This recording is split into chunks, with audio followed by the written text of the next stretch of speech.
What is up, ladies and gentlemen, and welcome back to the next Witcher 3 build. This particular build is our best alchemy build that we have made, so I'd like to share it with you today. Also, I'd love it if you guys could share it too, and give it a like if you do enjoy it. Now, this build is one of the most fun that I have played in Witcher 3. The main components of this build include blowing shit to smithereens and ingesting so many powerful potions that you look like a walking erection. While playing this build, crafting is essential. You'll want to find and create as many recipes as you can so you can remain versatile and handle any situation.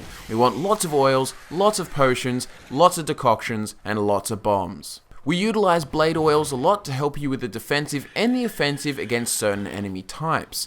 We will have many bombs to use, unlimited blade oil, and toxicity levels so high that you could drink a brewery. Additionally, the cluster bomb ability is one of the coolest things to watch. Seeing a grape shot blow a bandit camp to pieces is super duper satisfying. I also like to note, while taking advantage of the green mutagens providing a vitality bonus, this character is quite a tanky character. We've got the bear skull techniques to give us that extra vitality, and on top of that all the mutagens, and on top of that we've got lots of ways to recover health through potions, and we can use lots of decoctions to give us many resistance benefits and vitality stacking benefits. Now let's get into the equipment, skills, and progression.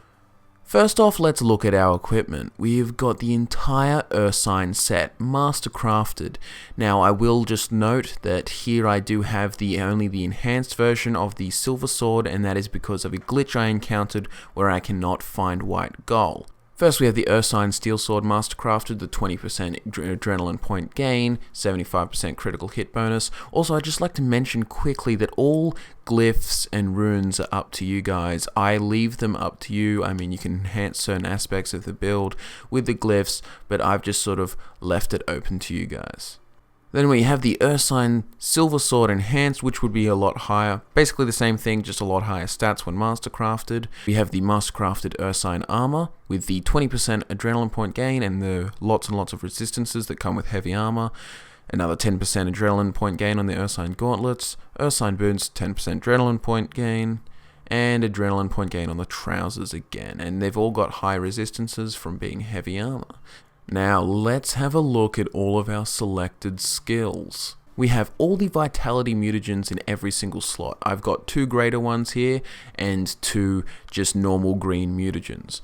So what we want is heightened tolerance, increases potion overdose by threshold by 25%, so we can drink a lot more potions, plus we get that plus 25% potion duration time that comes with all of these alchemy skill points. Next, we have Poison Blades, which gives oil applied to blades a 15% chance of poisoning the target on each hit, and poisoning this residual damage is just really nice, really useful, and the chance is greater the higher the level of the oil used. So when you have your superior oils, it becomes far more useful, which is neat. Now, this is an awesome and skill. Acquired tolerance. Every known level 1, 2, or 3 alchemy formula increases maximum toxicity by 1, and that's by the 3rd rank of it. So by the end, when you've got a lot of formulas, you do end up with a high toxicity level. As you can see, I'll just quickly show you here. I'm running 3 decoctions at the same time plus a potion, and I've only just reached the cap. You can use a lot of potions. Next, we have Refreshment, which means each potion used heals 25% of maximum vitality, and this works really well for a biggie tank character. So we've got our big health, and here we've got like 9,400, and it would be over 10,000 when we have greater green mutagens in those bottom 2 slots there too. But this gives us a lot of health. We're regenerating 25% of it every time we use a potion. So use Thunderbolt, get 25% back. Use Swallow, get instantly 25% back, as well as healing from Swallow. So it's very useful, keeps you in the game longer, very nice skill. So now we have Protective Coating, which adds another dynamic to the whole oil part. It's basically adds 25% protection against attacks from the monster type the oil targets.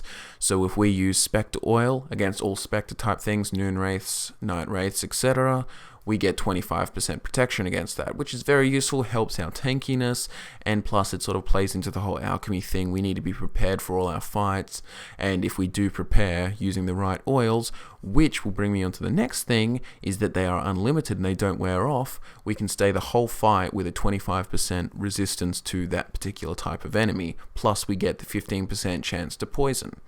So we have fixative, which means blade oils do not wear off in the 3rd rank, and this is really great. You probably don't need it. You could use the 2nd just up to 2 ranks, but I really like just never having to worry about my oils wearing off.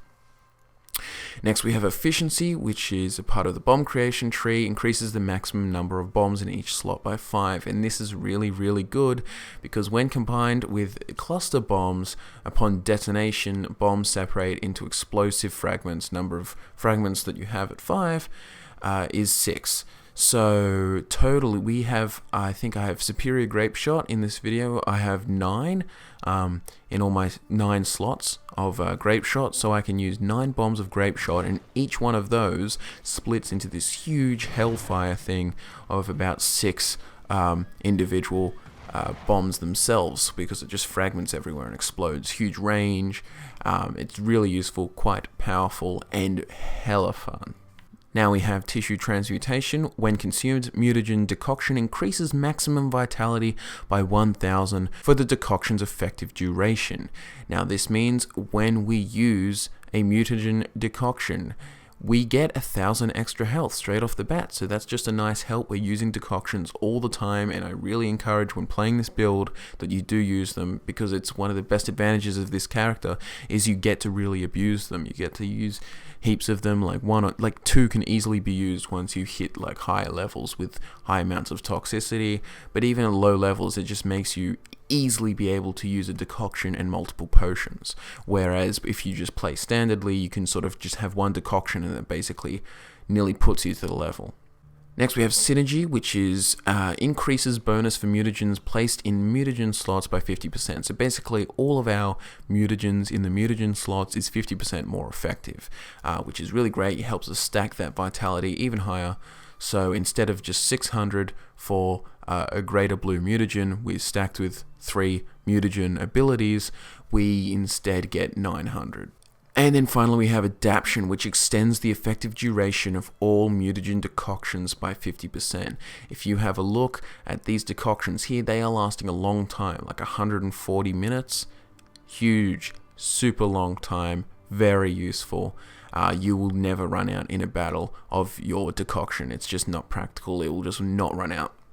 And finally, we just have the last icing on the cake, which is the Bear School's techniques, which basically each piece of heavy armor increases maximum vitality by 5% and strong attack damage by 5%. So 20% more to strong attack damage and 20% more to vitality, which is a big boost when we're talking about such high vitality numbers already. A 20% boost is an even bigger boost. Now I'll take you through progression and just sort of what to focus on straight off the bat.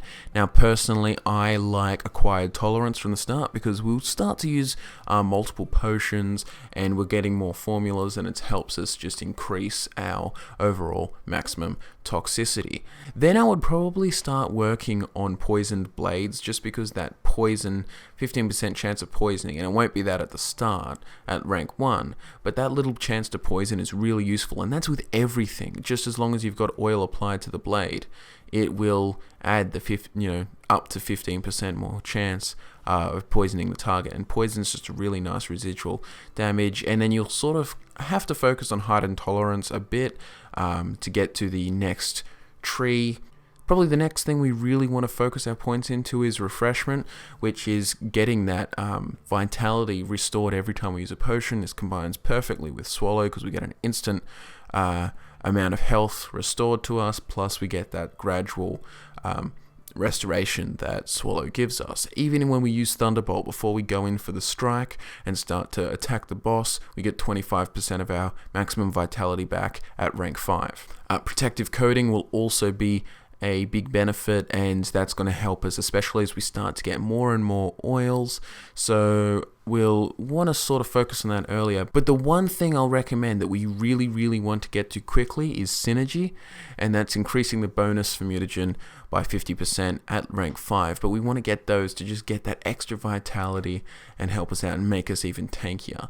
Though you may deprioritize that and instead go for efficiency, where you want to get more bombs, because this character is a bomb character. We like to throw heaps of bombs around, and especially once later you'll get that cluster bombs thing. It just works perfectly. I like getting fixative quite early on as well, just because of that blade oils don't wear off. But one of the things I will recommend early is actually just getting the bear school techniques. It's one of the easiest to get, and by using heavy armor early on, and especially once you've got the beginners bear set, you definitely should have bear school techniques by then, because that 20% extra vitality is just absolutely great. And then again, I mean, last priority is probably adaption, which is the extending the effect of all mutagen decoctions by 50%. I mean, you could even argue that you don't need all the points in this, because it's just they last for so long as it is, and you could always just meditate and you know in between battles and get them restored and use the decoctions again. But, I mean, that's sort of up to you. But adaption is probably the lowest priority. So cluster bombs and all these others, adaption, I'd say, is the lowest priority, because your decoctions do last, like, enough to be used throughout the whole fight. So I would focus... So just remember, acquired tolerance is really good to get early on, and then that will help you out heaps throughout the game, because this character is using lots of potions, lots of decoctions, and... having a high maximum toxicity is very important, because that's what this character's foundation is all about. So essentially, in a nutshell, this character is using potions and bombs and decoctions to supplement any sort of lack of skill in swords and signs. So you'll be using your decoctions that reduce stamina, and you don't have to use, the werewolf decoction, where you don't have to use, it doesn't use stamina for running and jumping and certain activities. One last tip for you guys, I would definitely recommend using the Night Wraith decoction well, and it is so awesome for the tanky attitude. When we use this, and we already have the huge decoction duration with the final parts of the alchemy tree, Geralt's maximum vitality is increased with each foe killed, and this lasts until he meditates or fast travel. So I mean, if you avoid either of those, you could stack your health quite high. You could go around to lower level camps or return to things like, if it's level 1 wolves, it's a bang, bang, bang, bang, and it's just increasing your maximum vitality, and this can go on and on and on, and this lasts until you meditate or fast travel, so you can keep this huge vitality. You could just stack it over and over and over and over. So, yeah, that's just a little fun. That's one of my favorite decoctions to use, so I just thought I'd share that with you guys. This seems to be the end of our little video, so thank you so much for tuning in and enjoying the Witcher 3 builds. Do give it a like, do share it around if you did enjoy it. If you do have any suggestions or alternate solutions, feel free to comment them below and help everyone out. I'm Scott from FudgeMuppet, and I'll see you all next time.